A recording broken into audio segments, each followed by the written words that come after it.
So we're going to start with the Pledge of Allegiance. I pledge allegiance to the flag of the United States of America, and to the republic for which it stands, one nation, under God, indivisible, with liberty and justice for all. Thank you. And if we just take a moment to remember the servicemen who have given their lives for our country.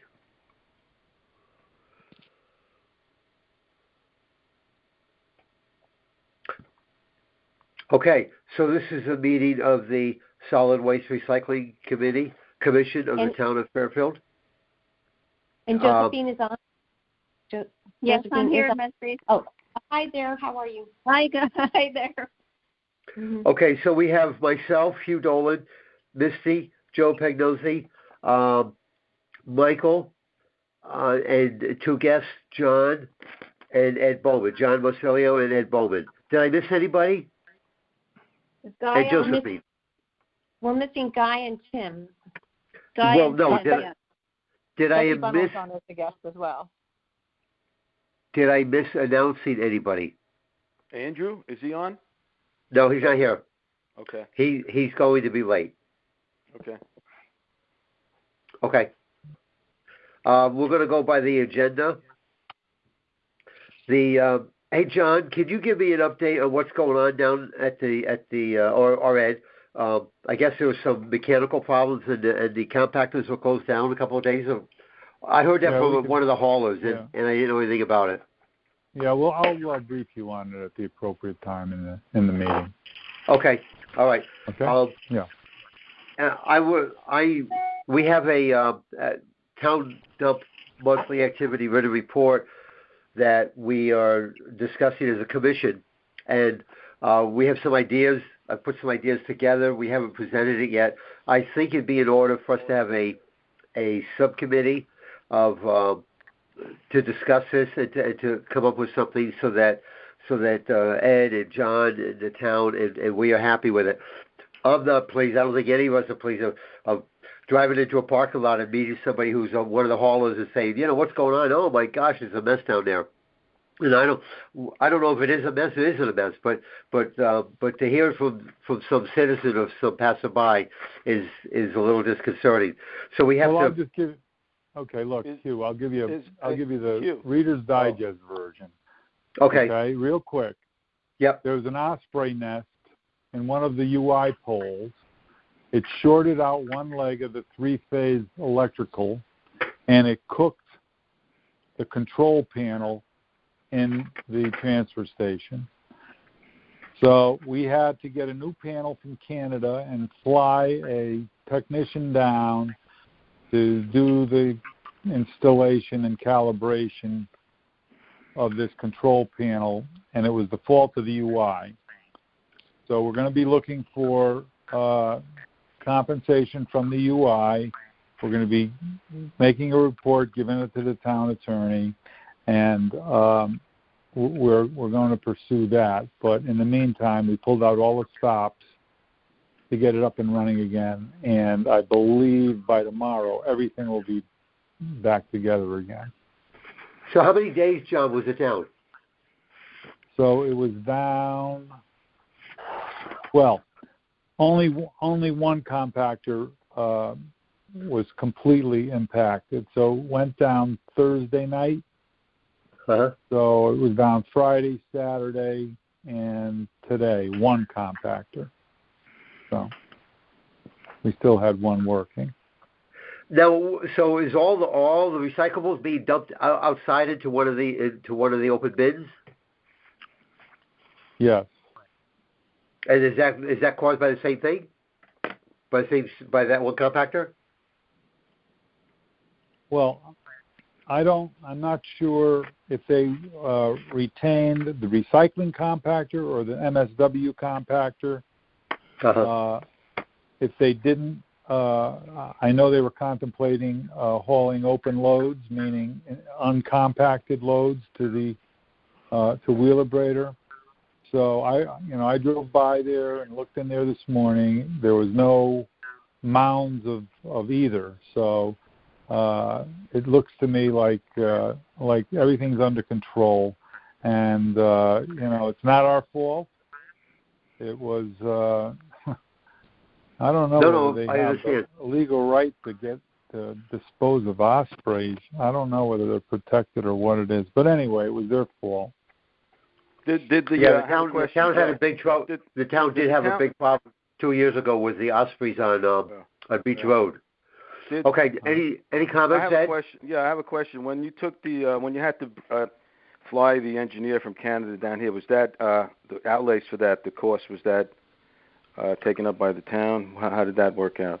I know you're trying to get. Of course, it was $18,000 for the control panel, and it's $2,000 a day for the technician, and we expect them to be here for 3 days. So the 6,000 plus 8, that's 24,000 minimum. And so who was that's going to be recouped by the insurance? Is that what you're saying? Well, I don't know. We have a $100,000 deductible. We have to go directly to the UI, because what happened with the UI pole was the proximate cause of the burnout in our control panel. So that's where we are on it. Okay. Who knows where that goes? But, UI is not liable to pay without a fight. Yeah. That's going to be expenses. So, okay. All right. Hugh, we jumped ahead of the minutes. Are we going to vote on? No, we only jumped ahead because we asked a contingency question, a question regarding the activity report. Okay. All right. Thank you, Misty. That's why we have you here, to keep us on track. Any other comments about item number 1? Yeah, I have a question about the activity report, monthly report. Would that be a survey? That doesn't have to do with budgeting. It doesn't have to do with everything in terms of cost expenses. The activity report that we're contemplating has to do with the operation of the solid waste recycling department. Correct. Okay. And my thinking is, I would like the commissioners to have a subcommittee, and I'd like to have all the commissioners involved in it, to have a subcommittee, maybe even if it's just 2 of us, and to work with Ed and John to make an activity report that is informative and doable, so that we don't get surprises down the road. That's my major concern. Yeah, I understand. It would seem to me it would be a nice simple report. Recycling and all the other things we do, the garbage in and out, how many tons and what it costs. Right. And I agree with you, but some way that either you or John or somebody can call us and give us a heads up as to some kind of an issue happening. Hey. Okay. All right. Misty, could you take the next one? Misty, could you take the next one? Yeah, but we haven't voted on the minutes. Backwards and start. What? Oh. Okay. Yeah, you have to do the minutes. You're right. Okay. So, did we have a chance to look at the minutes? And is Guy on the phone? And is Tim Besler? I don't know what's going on here. I'm on the phone. Yeah, Guy. Great. Is Tim Besler on the phone? I don't know where that's coming from. Yeah. His music. I have to tell you, it's not from my phone. Has anybody else got something going on in their phone? Nope. Sounds like somebody's on hold on another call. It's kind of overwhelming, the whole thing.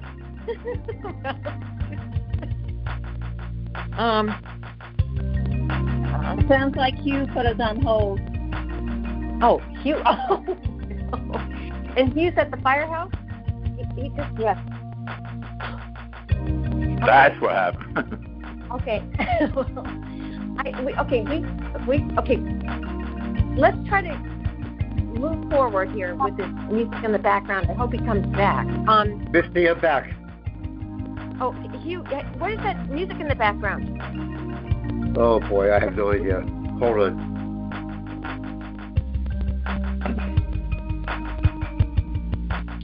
I'm going to hang up and call it again. I'm sorry. He hung up and still going. Yeah. Maybe everybody should put their phone on mute and only the person who's talking. Oh, are you there? Help. Yes. It's off. Stop. good. Yeah. Good, thank you. Okay, we're just listening to music, and we didn't get a chance to vote on the minutes. So you want to just move ahead? Okay, we'll go to the next one. No, we haven't voted on vote on the minutes. The minutes from March. We have to vote. The music is too loud. We need to vote on it. I beg your pardon. Okay. Any comments on any questions or comments about the March minutes? No, I approve. I read them. They seem fine. Okay, Misty. Second. Michael? Second. Michael? Yeah, they're fine. Okay, good, and I approve. Okay. Has Guy or Andrew or Tim joined us? Guy is here. Okay, good. Okay. Andrew? Tim. Okay, Josephine, you have the fact that Guy is with us? Yeah, the only two that's not here is Tim and Andrew. Okay. Thank you, Josephine. He didn't want to join another phone-in only call. Okay. Okay. Who's that, Tim? Yeah. Okay. I got it, guys. I have it. Go ahead. Okay. The next item is the overtime status and audit results. Do we have anything to report on that, Ed? Well, the overtime is pretty well gone now.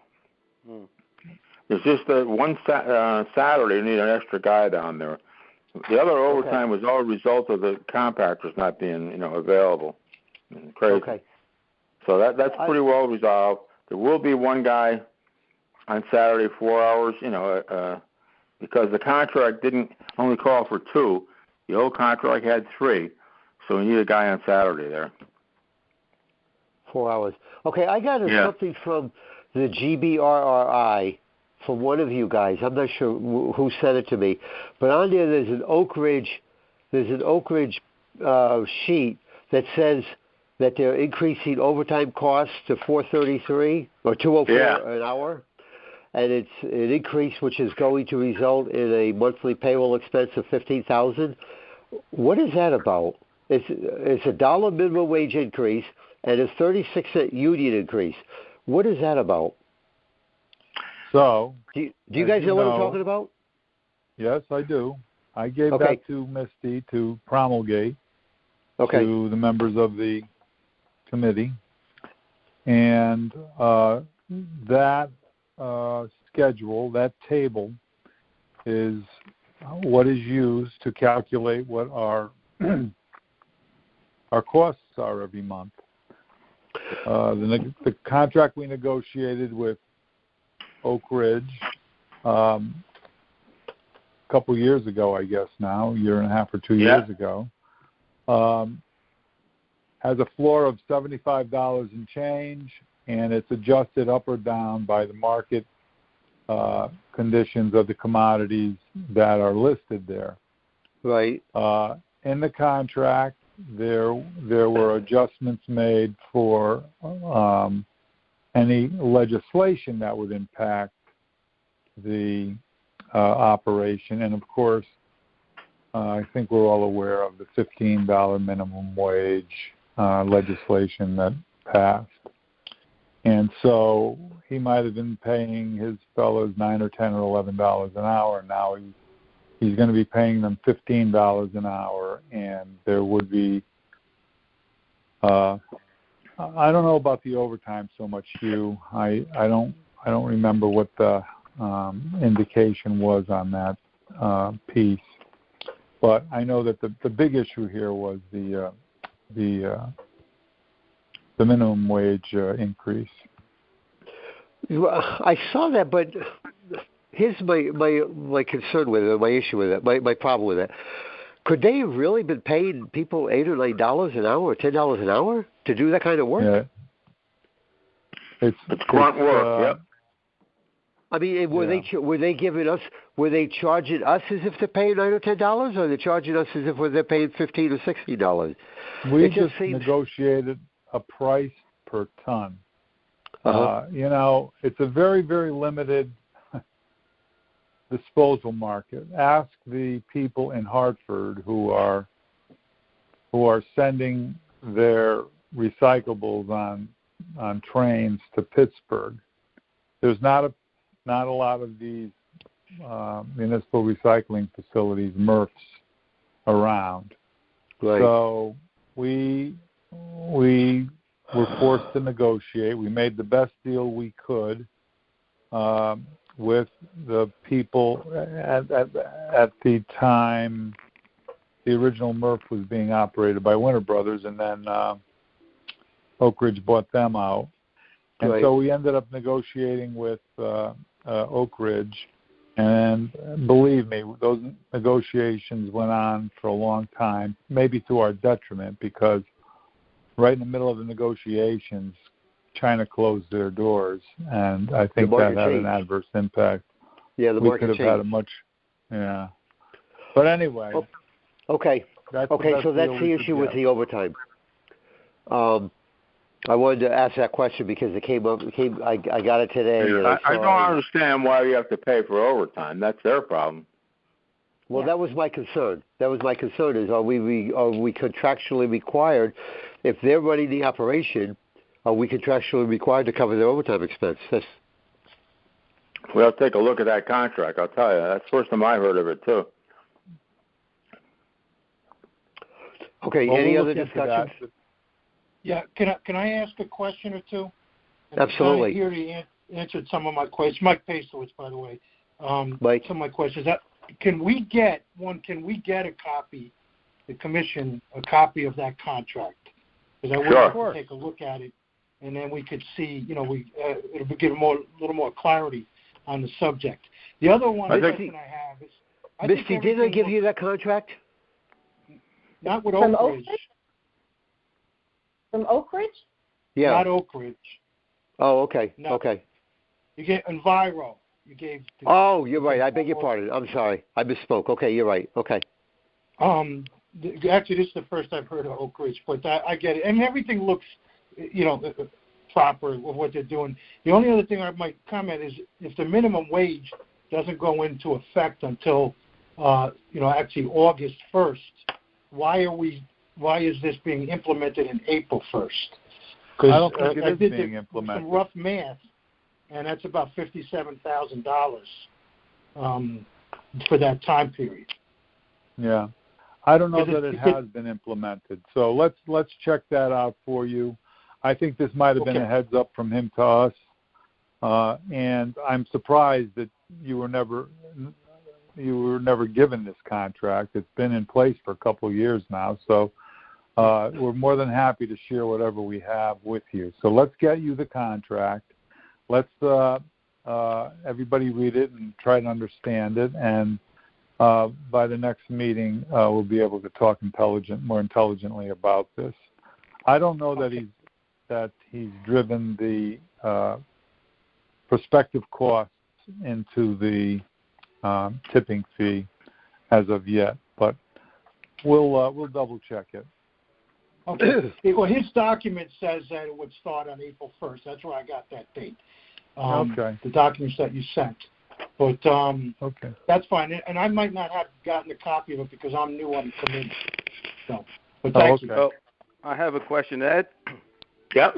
Yeah. In the March minutes, and I don't know if this is associated with this. There's a report. There's a third part-time employee that was added on for $2,400 a month. Is that connected to this in any way? You may not have, but we're changing the way it operates down there. John, you want to tell them? Okay. Yeah, we've decided that the key missing management element at the transfer station and the scale house was a foreman/lead man, supervisor person, boots on the ground down there 40 hours a week. That's what we need. That's what we have to employ in order to implement whatever these changes that we I think will help us make that run more smoothly.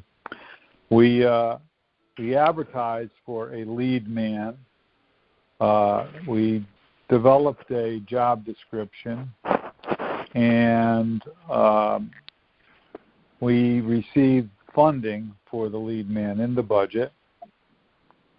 And so we're going to have a lead man and 4 part-time workers who will be managed by the lead person. I don't want to say lead man any longer because you'll understand in a second. So that will be the new organizational configuration, along with a whole array of improvements that we are looking at down there in terms of subcontractors and signage and a whole array of things. So we were forced to post the position to the union in which the position resides, and we did. And no one in the union posted for that position, which ended last Friday. So in our interviews with the remainder of the candidates who applied, it really came down to 2 people who were working there, Phil and Lisa. And after much contemplation of who the best candidate would be, Phil came in my office and withdrew his application. He just thought it would be too much work, 40 hours a week for him. So that left us with Lisa, who was a great candidate. She interviewed impressively, and if it all works out, we're prepared to offer her the job as lead person down there. And I think she'll do a great job. So we're going to offer that to her this week. So you're adding another...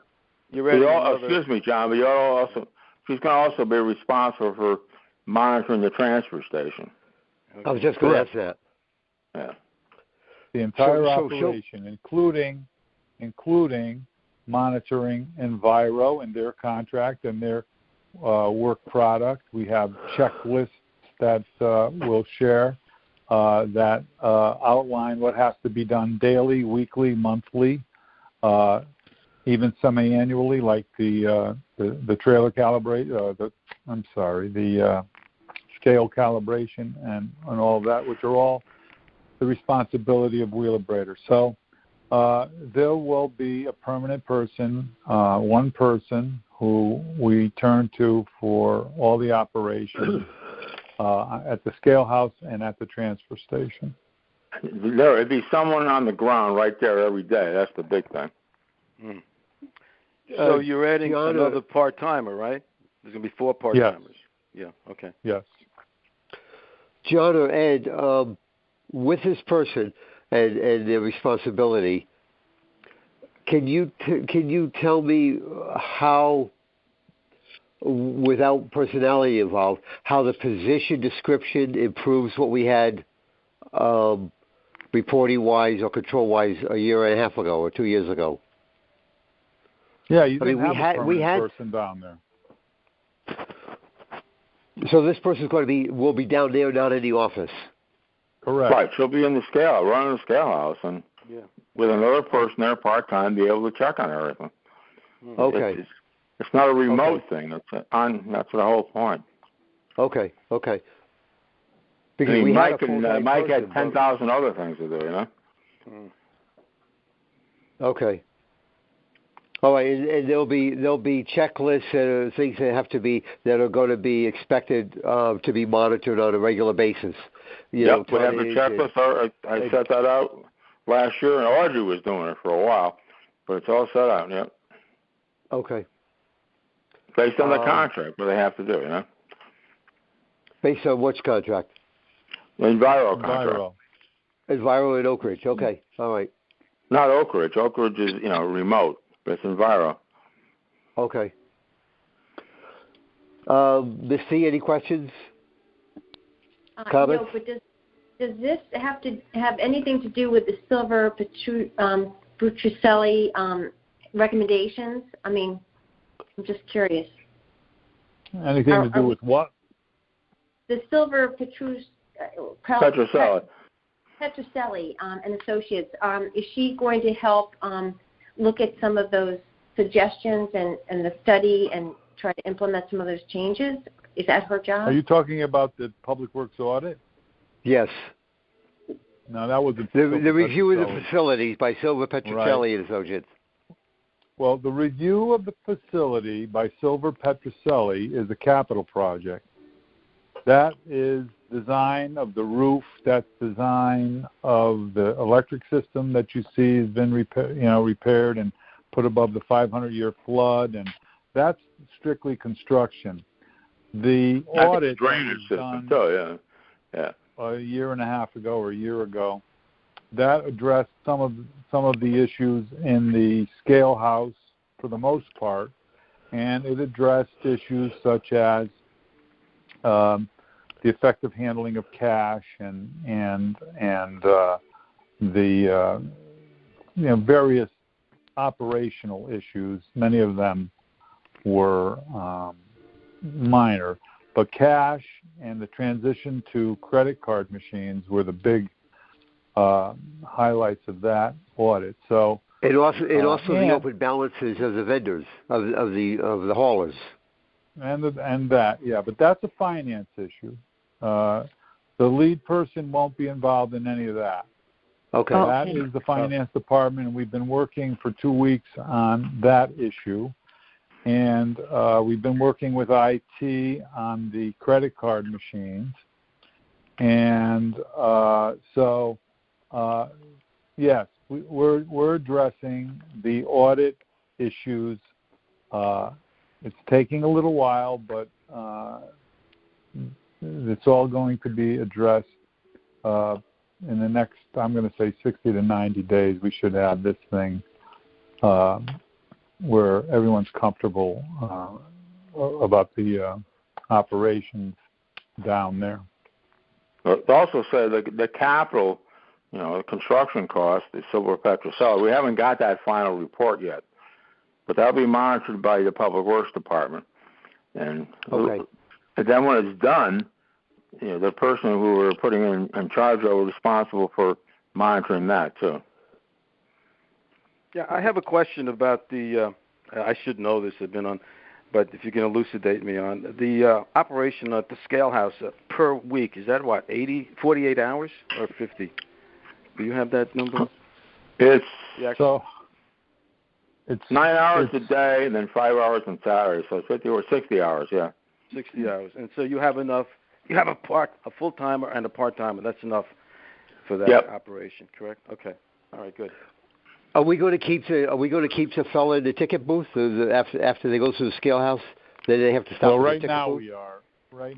We have other discussions we have to have with the commission and the administration about those sorts of operations. I think you might see that there might have to be some consideration, perhaps, of a fee for everyone who goes into the transfer station, including people bringing recyclables, in that it's costing us as much for recyclables, if not more, as it is for MSW. And the reason for that is that many of those recyclables just don't have a great deal of value, and they don't pay for themselves. And some of them are, as you could see, liabilities, and the habits of the people who are recycling are such that you could see over 1/5 of everything that goes to the recycling facility has to get put back on a truck and taken to Wheelabrator and burned. So, what? You can see that just from the Housatonic Valley's thing. It's like 20 to 25% of it's glass. Yeah, everybody should have had that ACR report. I sent that out to everybody last week, and it's got all this information in there. So it was sent out also again with the agenda. Yeah, we share that report with you, and we also shared the Housatonic Valley slide show presentation.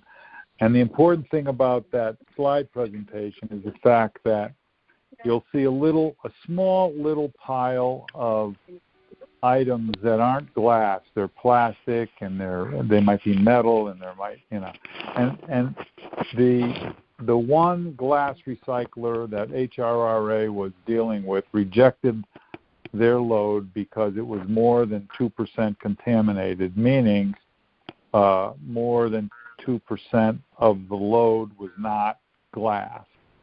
It was other.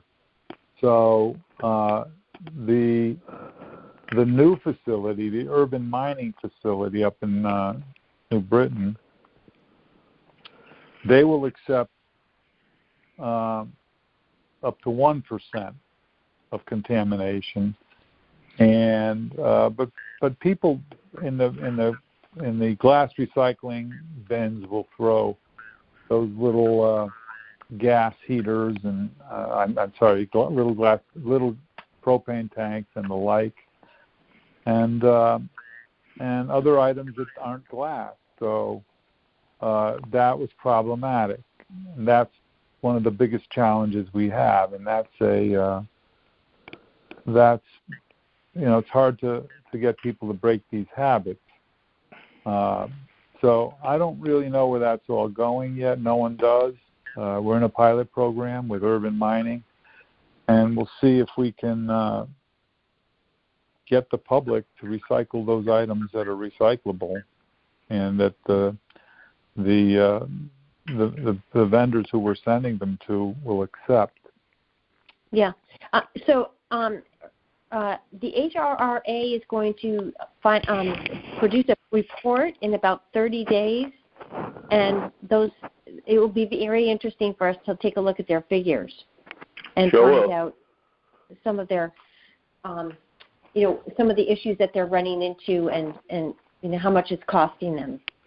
So we should definitely get a hold of that report and put it on the agenda to review next month. Right.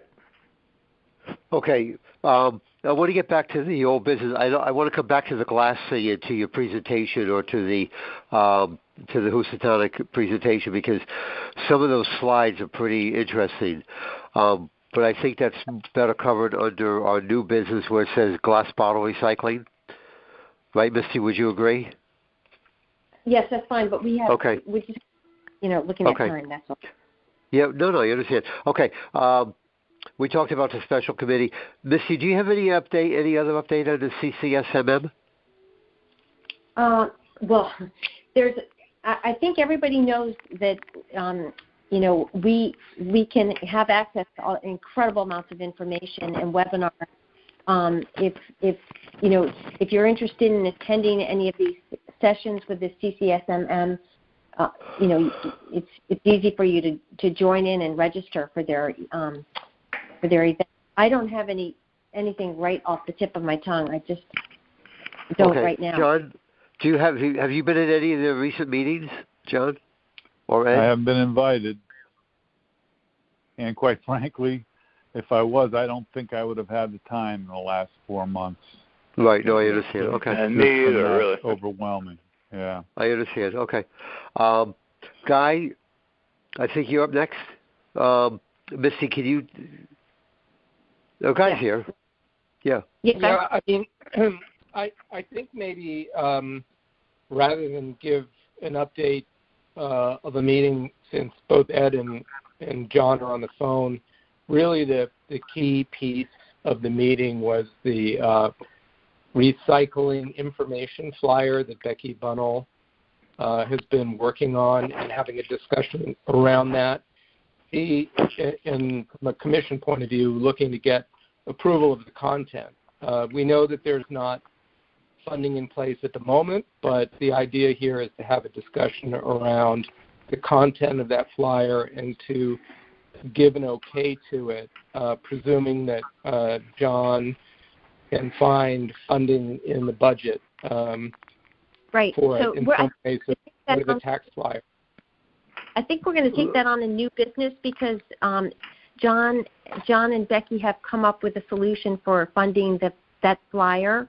And you all were sent, I sent you all the information that was going to be included on that flyer and also the stickers that she's been working hard on. But I think if we talk about that in new business, we'll be able to vote on that.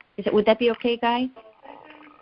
Hold on. I didn't get a. Did you send a copy of the flyer? I didn't get one.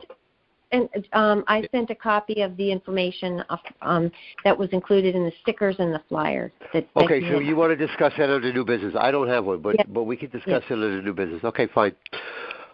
Any other comment on that? Joe, you agree? Are we discussing the grant also for that? The sustainable grant? I believe so. It's all going to be we'll talk about that in new business. Okay. Yeah. Okay. Is John still on the phone? Yeah, I'm here. Okay, yes, he's here. Okay. Guy, correct me, Misty, doesn't that also dovetail with the Education and Outreach Project, or no? Which is that's our next item. Yeah, everything is already on the agenda in some other place that was included in that meeting and in outreach. Okay. And the last on the old business is the Sustainable Fairfield Task Force. Misty, you're up for that. Yeah, okay. So they are trying to set up a two mattress recycling pickup days where the truck comes in and people can go to the either Veterans Park, or if it's going to be on the same day as Hazardous Waste, they're going to try to make it, I think, close to the police station. I'm not exactly sure because Bob never got back to me. You're going to have mattresses picked up at the Hazardous Waste site at the same time? You can't do that. No. Is that what you're thinking? No, okay. Not at all. Misty is Guy and members of the commission. There is no mattress recycling. It's been canceled. It's not happening. Okay. Actually, it's only through the universities. There's nothing going on here. Okay. Can you hear me? It's Becky Bunnell. Can you hear me? Yeah. Yeah. There's mattress recycling 2 days in May through the universities to try to get the off-campus students to recycle their mattresses. And if we don't get a huge pickup from the students, we will open it to a limited amount of residents on those same 2 days. And the dates are May 20th and May 24th. And then we were also looking to Misty's point to, in the same date area as Hazardous Waste Day, see if we can get the fire training center possibly to be parking lot to be open to allow a mattress recycling for residents there, so they can bring their hazardous waste and then they can just bring their mattresses right over to fire training. But we have not confirmed that yet, so that is a TBD. It is potential. I haven't heard anything back. I would just be very concerned about having mattress collection and hazardous waste being done by the same. There's cross-contamination issues there. Yeah, guys, listen, I would be very concerned about having hazardous waste carried in automobiles by residents at the same time they think they're going to be able to dump their mattress at some other location. Because you're going to have an issue with that. Yeah. That's medical waste almost, just like masks. Yeah, there's going to be an issue with that. They got to be on the top of the car probably, right? Yeah, well, you know what? It's a terrible idea. I've seen people do all kinds of things with mattresses, and I've seen people do all kinds of things with hazardous waste, and the hazardous waste has to be handled very specifically and appropriately. And mattresses is a totally different thing. I mean, it's all recyclable. We understand. I mean, it's all helping the environment and helping reduce, collection and improve collection. But I don't think we want to have it either at the same time or at the same location. Okay, we can share that. Same vehicle. Yeah, and we don't want to have it in the same trip at all. Yeah. Well, that's my opinion. You know what? I'll take that back to the task force, and we'll find another date. It's not that important. We just thought it'd be easier to do it for the residents because the mattress would be on the top of the car and the hazardous waste would be inside the car. So I didn't see any issue with contamination. But if it's a big issue to you guys, it's not that important to us. We will find an alternate date. Well, it's a liability issue. Here's the issue, Becky, and I appreciate it but a lot of people they'll say, "Oh, my neighbor, he can take my mattress," and "Oh yeah, can you also take this kerosene, and can you take these paint cans, and I got some other stuff to throw in there." So now that's all in the back of the neighbor's pickup. Or they have a SUV and they shove it in the back door. Or they have one of the Plymouth minivans or what do you call it, caravans, and believe me, I've seen it all. So it's a great idea, but I know how people are. People try to be economical in their trips, and they try to load up whatever they can load up. Okay.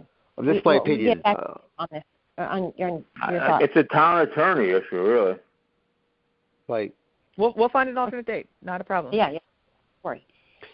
Okay. I think we should move on. I'm gonna table the food scrap recovery because right now there's lots of research being done and Westport apparently has started retrieving food scraps, and I have not had the time to get a report on how they're doing it and how they're if it's successful, but we're definitely looking at the possibility of either getting something down there with Denali, but it has to be something that works and so there's nothing to report on at this point. Okay. Is your subcommittee? Who's the chairman of your subcommittee? Who's the? What do you mean? Of the subcommittee working on the scraps? Is that Guy? Guy is doing education and outreach projects. I'm sorry. Excuse me. Say that again. Guy is. Is Guy still on the phone? Yeah, there is no food scrap subcommittee. Okay, so that's not being worked on by your subcommittee. Yeah, but backing up to old business, but quickly, you were going to set up a special committee. Hugh, was there anything you needed to do in order to set up that committee before we leave that? I don't think we're at the point yet. I want to have a greater conversation with Ed and John. Okay. I don't think we're at the point yet of doing that. Okay. So any other comments before we move on to new business? Are we envisioning food scrap as compostable? Is that the sort of motive here? The insight into what we do with that? Out of the waste. No. Okay. Hello. No, we hear you. We hear that was Joe, right? Yeah, Joe. We hear you, and what I'm hearing is I think we have enough issues. And I think all of us agreed early on that whatever issue we attack or we address, we want to make sure that we get all the appropriate data and the impacts of it, the factors of it, rather we than don't just have any decision on that. We have no decision to go forward, and at this point, I'm not sure we are even going to go forward at all on it. All right, fine. Okay, if we can move on to new business. What I see proposed annual budget on that, but John, that's all set now, right? The budget has been approved. Yeah, as of last Monday night, we finally got an approved budget, and I guess I think there's one more bite of the apple where they set the mill rate, but for all intents and purposes, the RTM's approved budget is the budget we'll live with next year. And what did solid waste? What was the final number that we got? You mean gross number? Yeah. Did that change at all from the proposal that you sent us, or no? They accepted the proposal you wrote up? Proposed budget that I sent you? Yeah. No. I think we received all that we asked for. There were increases in the tipping fees for Wheelabrator. There were,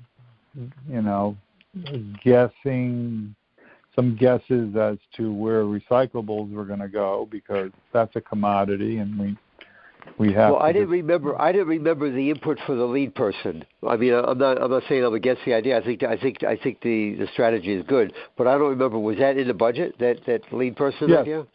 Okay. Yeah. Okay. Okay. It must have been called something differently, because I don't remember us having this discussion of that. It was there. Okay. Okay, the recycling. Insert tax bill. Let's talk about that, Misty. John is on the phone, and he can concur too. Apparently, there is a budget for doing a flyer for the hazardous waste that can go inside the tax bill envelope, and John thinks that we can insert the information about the recycling, the do's and the don'ts inside or on that insert. If we do it on the back, if we take a quarter of the back side of the hazardous waste flyer to include the hazardous waste information.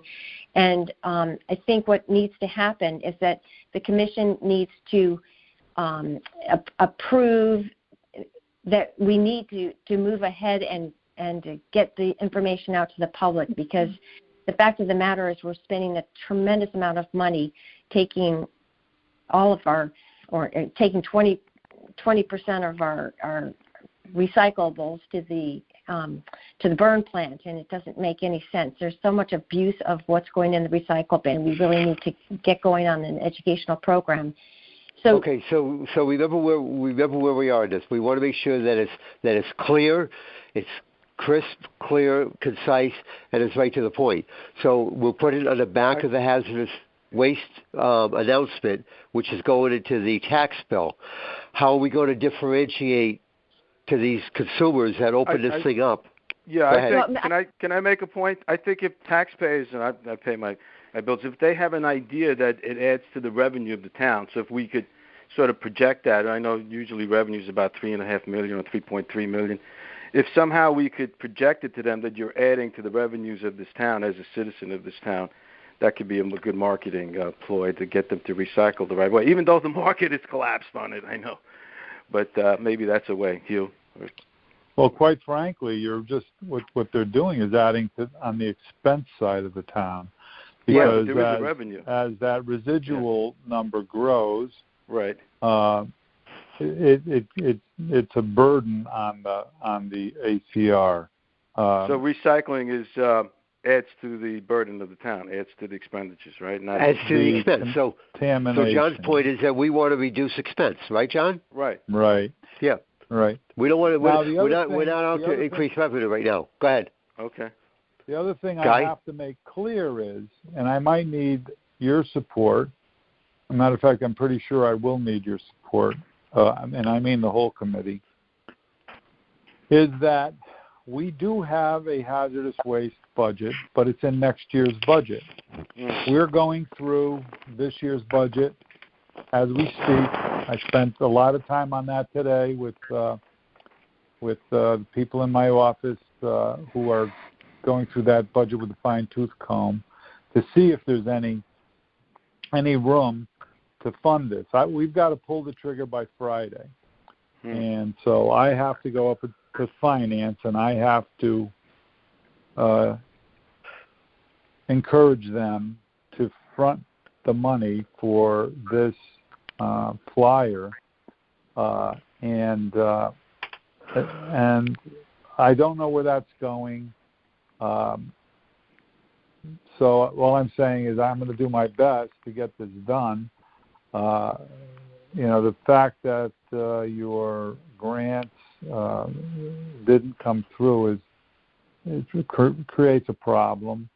If anything, the advertising for sound recycling is a most worthy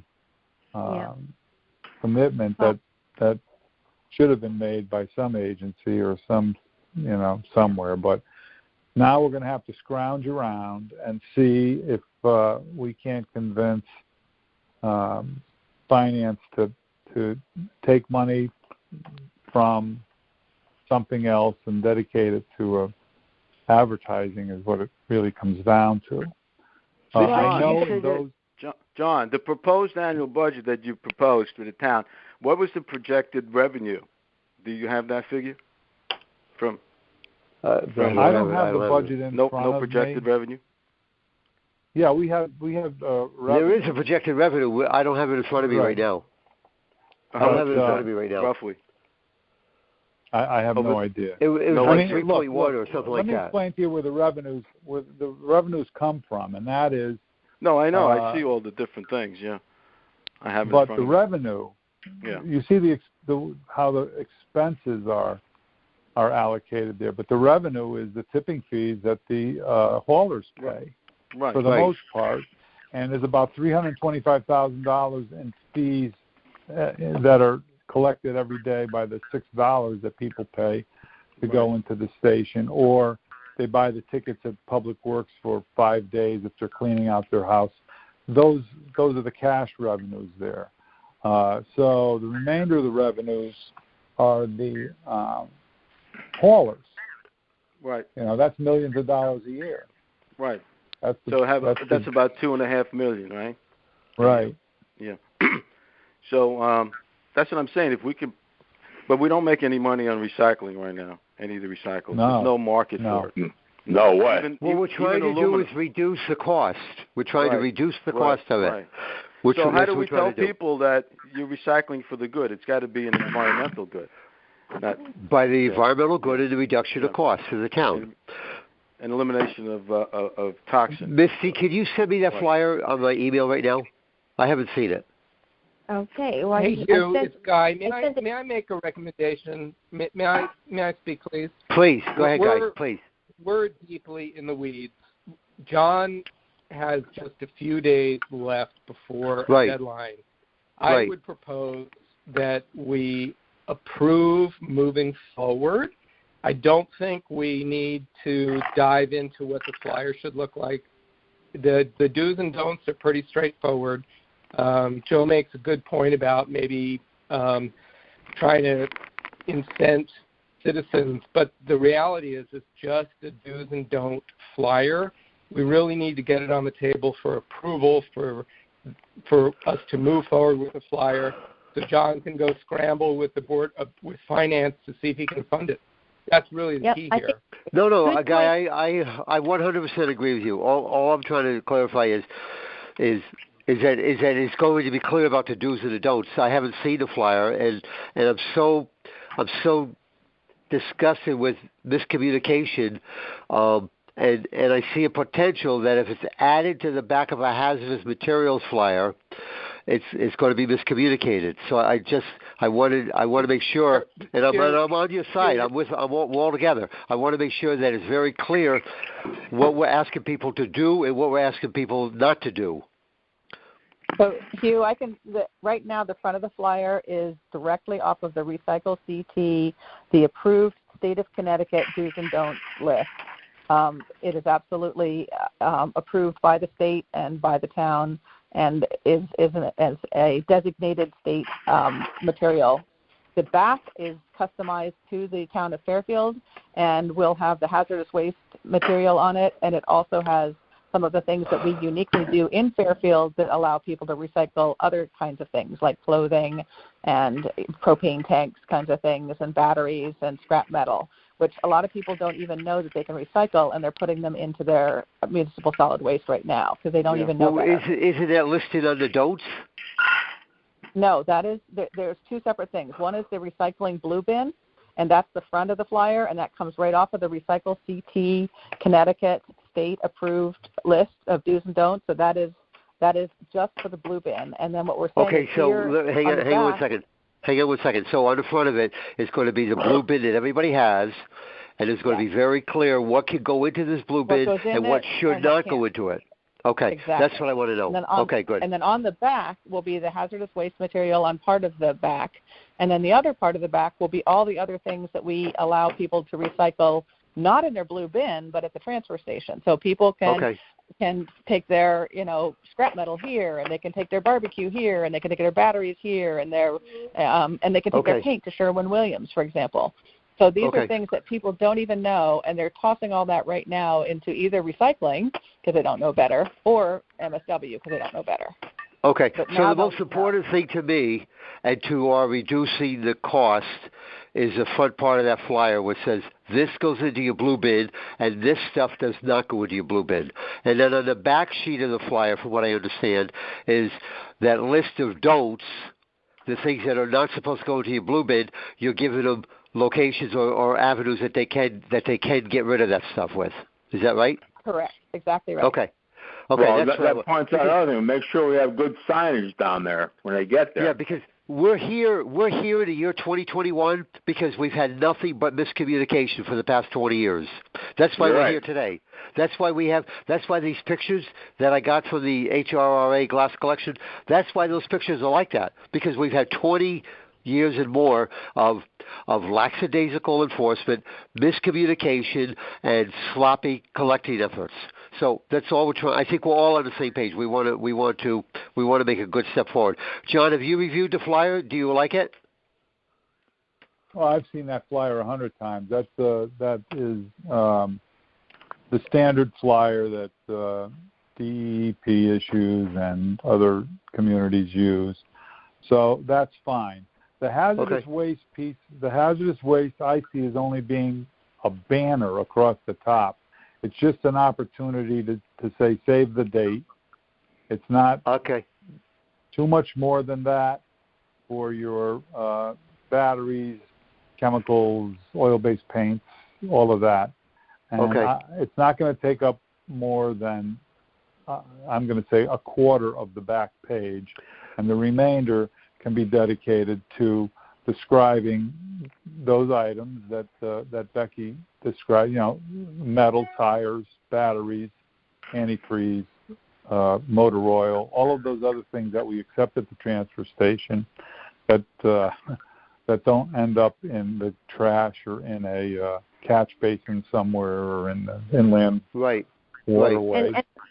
And the worst abuse is the plastic bags that everybody's sticking everything into in the recycle bins, which has become a real nightmare. But huge. Does the flyer address the plastic bag issue? Yes, it does say it. No plastic bags. It does say it on the flyer that is on the state-approved flyer.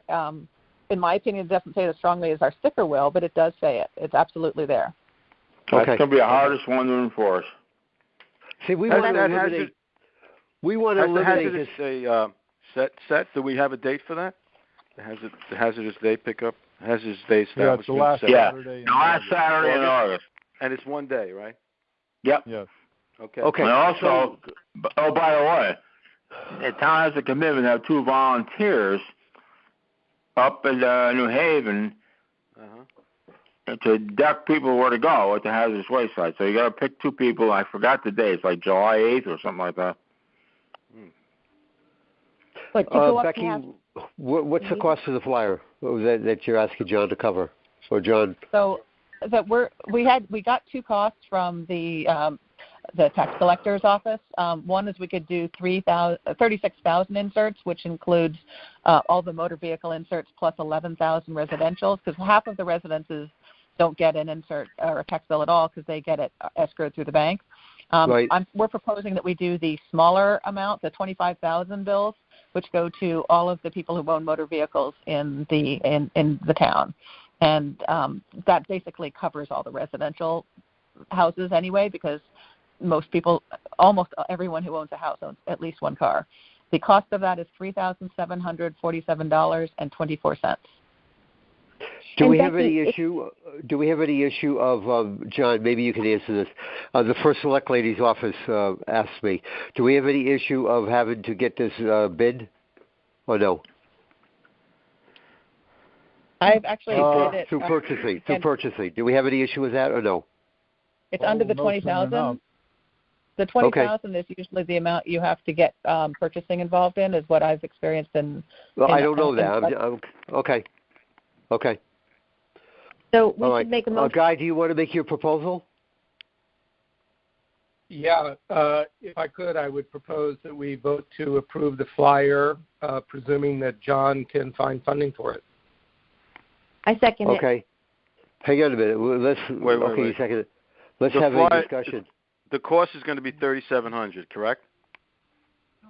$3,747. Yeah. Right. What about distribution? Is there a distribution cost?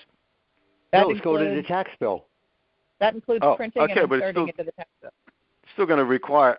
They're going to have to do the work manually. Put it in there. That includes the cost to insert and print. Okay. fine. That's not bad. I don't think that's so bad. 37. It's actually a pretty Sounds good. good.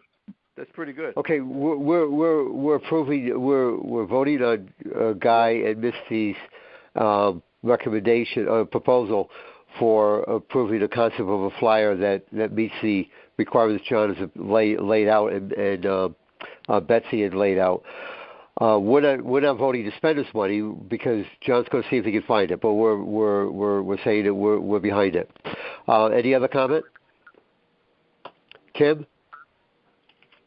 No, he's not Did there. I miss anybody? What? Michael. No. I'm sorry, Michael. Yeah, I'm in favor of it. Okay. Are we voting? Misty, any other comment? Okay. No. Joe, any other comment? No, we're going to Okay. vote. All those in favor? All those in favor? Aye. Aye. I am. Is that everybody? Anybody opposed? Let me ask you that. Okay, no abstentions. Okay. No abstention. Good. Josephine, are you still with us, honey? I'm sorry. You know, we take you so much for granted, and we really appreciate your work. So that looks like everybody voted in favor. Thank you. And can we say a big thank you to Becky for the work she did putting this together? Thank you for your work, Becky. We appreciate it. Thank you. We're sorry for being picky. We're sorry for being we come from the background that we like to keep it simple, stupid, because we know that miscommunication goes out. Miscommunication just happens. It's like that other stuff that just happens, and once it happens, people are so frustrated that they use that as an excuse to do the wrong thing. So sounds to me like you're doing just what you're supposed to do. What's that? Is that? Sounds to me you're doing just what you're supposed to do, actually. Okay, good. All right. Okay. John, do you have anything else that we didn't cover that you want to bring up? No, I was going to report that I've already said that the budget was approved as requested, and for the most part, it appears as though the transfer station will come in on the expense side at budget this year. From what we can see right now, there's still some guesswork involved. This COVID impact, even on the tonnage in the transfer station, it was evident. I think people just didn't go out and didn't even take their trash out as much. So right. I think we have a slight deficit in the volumes, but it's coming back now. It appears now that it's people are getting out of the house and they're. But John, aren't you seeing a tremendous increase of corrugate? Of what? What was that? Corrugate. Oh, you mean yeah. Yeah, I see those Amazon trucks and UPS trucks. Yeah. They stop at every single house. They're like school buses. They stop at every single house. Yeah. No, I am sure there's an increase in that. That goes into the recycling side, and you'll see that as listed in the ACR with Oak Ridge. Is that stuff bailed in big bales? Yeah, is there market it's all bailed. Everything gets bailed. And that's another problem. Those cardboard boxes are filled with all sorts of crap that people do not remove, and they don't compress them. So, unfortunately, there's a lot of contamination happening there. Yeah, those bubble things inside the Amazon box. Oh, those are terrible. Yeah. It's all plastic. But they float. Right, that too. That's tough. Man. Okay, that's for another day. Any other comments? That's it. Gentlemen, thank you. Ladies and gentlemen, thank you very much. Thank you, Mr. You're welcome, and everyone else. Misty, will you hang up? The recording will end, okay? I'm going to hang up right. Are we making a motion to adjourn, guys? I beg your pardon. Thank you, Josephine. I need a motion to adjourn the meeting. I make a motion to adjourn the meeting. That's Misty. A second? Everybody leave? Mike. Thanks, Mike. Okay, got it, Mike. Okay. Thanks, Mike. Okay. And all those in favor, hang up. Goodbye. Goodbye. Thank you. Goodbye. Thank you. Bye, everybody. Bye, everyone.